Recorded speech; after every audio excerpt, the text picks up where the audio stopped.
In your opinion, is today's education efficient or inefficient? You know what I think about this? Yeah. Obviously not. Too much box checking, too much just memory testing, and teachers have their hands tied by the system, and So no, it's not efficient. Hello, everyone. Yes. But to be fair, I guess I love to agree with Mark, although in terms of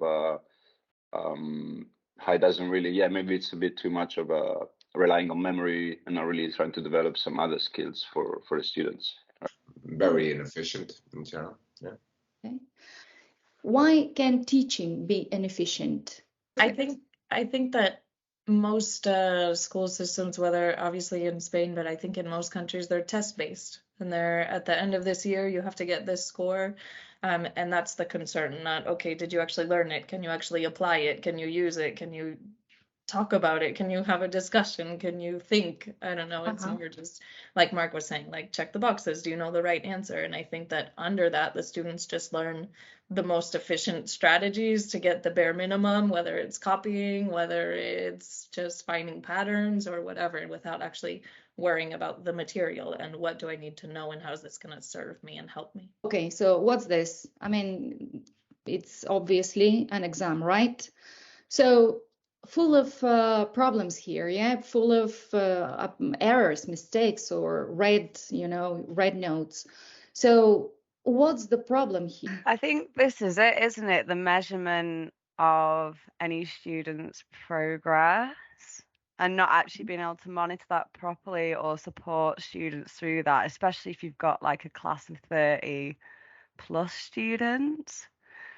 We teach for the average. So if we teach for the average, then what happens with those students that need that are faster learners, or quite the opposite, people that need more time? So the problem here is that a teacher with this exam is aware of a series of problems of the student on the exam day, not before that. So waiting to have information and not acting beforehand to avoid the failure is the big problem in teaching. Now, there is another problem here, which is always the big excuse. It's never the teacher's problem. It's always the student's problem. Is there any alternative to this? What data give us, when we look at the data, we know what the student needs are. This is a very simple, illustration, but it tells us exactly what we should avoid and where learning happens. So obviously, if we teach again and again things that students know, teaching is inefficient, right? They're getting demotivated, bored, etc., etc. Quite the opposite, if we're teaching things that they're not ready to understand yet, teaching is inefficient as well.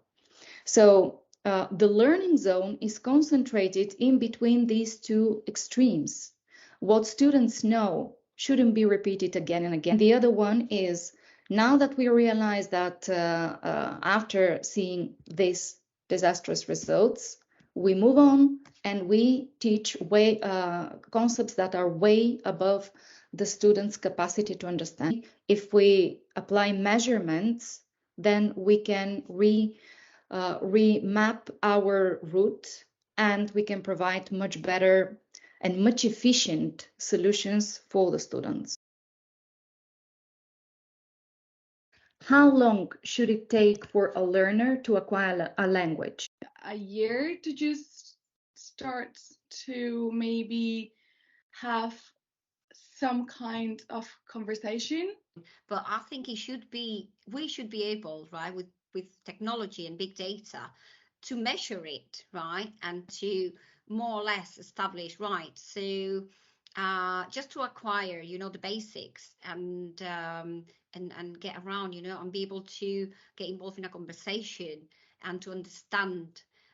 We should be able to say, right, if we follow, right, if everything is in the right place, the teachers, the technology, the materials. I would say within 2 years, right? Somebody who doesn't know or have little English, right? Has little English should be able to get comfortable with a certain level. You never stop learning. I've been speaking English for 60 years and I'm still learning. I think the fair amount of time would be 2 years if you're starting from scratch. From scratch. This is a conversation that I had actually with a student this week, and he's a P5 level student, and he told me that he's been with Oxinity since February, taking 5 classes a week. And so 8 months, and he said that about 2 months ago is when he noticed, like, I'm comfortable. And I can hear that a lot. That it depends on the student. But let me tell you this, if I were to ask you, okay, so how long does it take a child to learn a language? Your answers will differ. And they will differ because we know exactly, pediatricians know exactly at what stage what kids produce. So it's on us and only on us. We have the key to speed this process. We have it. Only that if we are stuck with the idea that we don't know, it depends on you, and we provide answers like that, we're really misleading the learner. So do you know what the average is in Spain, by the way, to learn English? Very far from it. I think Blanca. forever, yeah. I don't know who said forever, but I agree with that. Honestly, really yeah, long but time. yeah, I would say probably 10, 15 is like, I don't know, I had a conversation with a friend that other day, said I've been studying English for 15 years and I don't feel like I can have a conversation. It doesn't depend on the student. I think clearly we cannot have an average in Spain of 12 years and yet blame it on the student. So I think that it's a question of volume. Like, okay, fair enough. I hear what you guys are saying about the English method, and I'm not going to question that, but it's you got a company that says, okay, so we got the social security money, we're going to send you to some courses, blah, blah, blah, but it's going to be 1 hour a week. It's like, all right, well, that's not going to cut it, is it? Minimum, it should be in the whereabouts of like 3 hours a week, 4 hours. Well, that's another question, whether anybody's got, the time to send their workers on a 1 hour binge every day on English. Well, that could be questioned, but yeah, the methodology and everything is fine, but what about volume? What type of 1 hour class, what type of 2 hour class do you have? Right? So these are the things, it's not just 1 hour, for instance, and here I will be absolutely assertive. 30 minutes of your classes, guys, when you are teaching 30 minutes, it's more effective than 60 minutes in any other traditional formula. I can say that, and I can prove it. We prove it with data, right? But so it's not just how many classes they are going to book. Exposure has to be there all the time, but it's also a matter of what do we do in this 30 minutes or 60 minutes. And sometimes companies cannot pay for more. Sometimes they have limited budgets, so we have to take into consideration sometimes budgets are limited, and that's the art of accelerating and providing a solution that fits within both the budget and the time. So this is where science and only science can help teachers. That's why we have to reinvent education so that we can achieve effectiveness in less time. Firstly, about what Georgina said earlier about the article that she read about the attitude of learners and teachers alike. I totally agree with that. I have to say, from my personal observations, people who, like, I live in a very English community, British community, and I have to say that they say, why do we need to study Spanish if everybody speaks English anyway? So it's a lack of motivation on the one hand, as Georgina mentioned. But what Mark said about the Catalan students learning Catalan and English and all the other languages, I am a great believer, and my personal experience has shown that as well, that the more you do, the more you can. So I am absolutely now especially, I had never taught Catalan people before, and this is such a joy. I mean, I love teaching Andalusians, but I never realized what the difference actually was. It's two separate worlds, I tell you. And yes, and finally, I do absolutely agree with the fact that everybody's pressed for time, and we need to find solutions. Everybody, including the teachers, are pressed for time, and the methodology has to change, and we have to revolutionize so much. Thanks.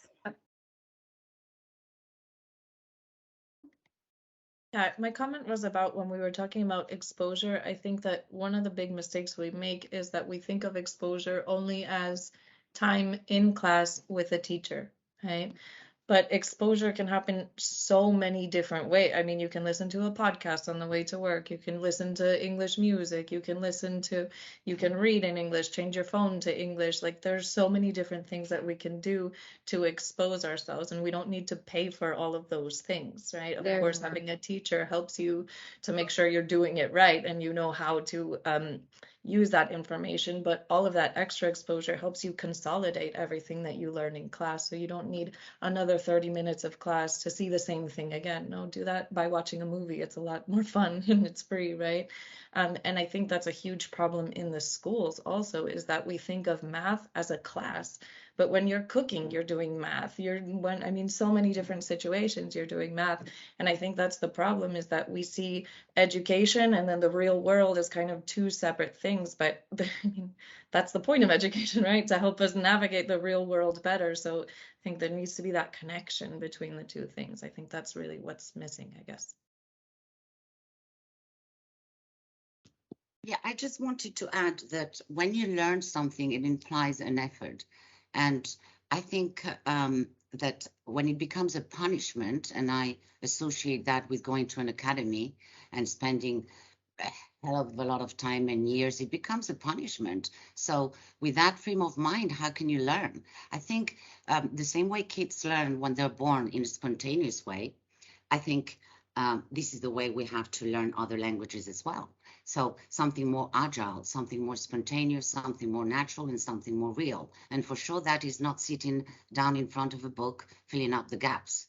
And our method definitely fits in that equation, because it's agile, it doesn't waste time, and the time it's used is 100% optimized in the situation. And that is the natural, agile way I think we can learn a language. And of course, it's proven. We know it from seeing the same students over and over. And then 3 months later, you say, what's happened here with this guy? Incredible. So yeah, it's agile, basically, and natural and spontaneous. And the rest is just a ripoff, in my understanding. Yeah, I just wanted to actually talk about this from my own perspective of learning a language. So I just lived in Germany for 2 years. I never really tried to learn a language properly. And I just really want to back up this idea of like little and more often. So unfortunately, I couldn't find anything like Oxinity with this method, but I obviously was able to find like a private teacher. And I noticed if I had like 2 30-minute classes a week instead of an hour, I had more confidence after. So I lived with 2 housemates that were German, but their English was really good. So often we'd speak in English. But I found after my lesson, my brain would be in German mode and I would have the confidence to just like try German. And it was a bit strange because we were speaking in English. But yeah, I think there's 3 main benefits to shorter classes. One is you can fit them into your schedule way easier. 2, you have the concentration for the whole lesson. Like after half an hour, your brain gets super tired. Yeah. And also, yeah, you can fit more in. So you've got the confidence more often. So from personal experience, I found that. And I found telling my students this as well and telling them about my difficulties with learning a language also helps encourage them and motivate them. So yeah, I think if you can talk about your own experiences as well, I think that's really helpful. I think that we all agree on the exposure part. Yeah, exposure is key. We have no discrepancies, but not all the exposure needs to be paid. So we can increase exposure and yet optimize student resources. Not all the exposure has to be paid, and I'll give you some examples. For instance, there is a difference between practice and exercise. Mari Carmen mentioned that, yeah, as well. Practice is when you are practicing with your teacher is pushing you to use the new vocabulary and structures that you've just acquired. This is practice. For this, yeah, it's worth paying. To do an exercise and you waiting for the student to finish and then check, like a gap fill, multiple choice, or whatever type of exercise, yeah, if we include it in the class, this is a waste of time, because this activity, this exercise, this can be done automatically, and we pay no one to check that. The machine does it. There is also a difference between, again, practicing something meaningful that we have identified the student needs, and small talk. Small talk, you're within your comfort zone. You're not learning anything new.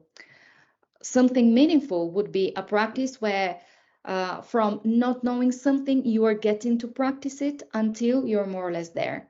A small practice, then we will repeat if needed next time or in following classes. So I agree. When we eliminate all the unnecessary elements, you have something that is really concise and straight to the point. And when you have been receiving all this information in real time and you can act upon it, that's how you can speed the process. So we say that with 2 30-minute classes and a lot of exposure, of course, always a lot of exposure outside these 30-minute classes, you get from 0 to C1 in 3 years. Mari Carmen even said 2, and I believe it's possible if we increase the exposure, of course. But when you guys answer the question to your to your prospects of how long will it take me, please, guys, don't say it depends on you. No, let's create a framework where the student will realize that actually you know how to get them from point 0, yeah, to C1. You know exactly what will happen in each stage. You are the one that will trace the route. No more it depends. It depended in the past with these exams that I showed you. Now it is in our hands to change it. We have the data, we have the metrics, and that's how now we can answer it takes as long time to learn a language.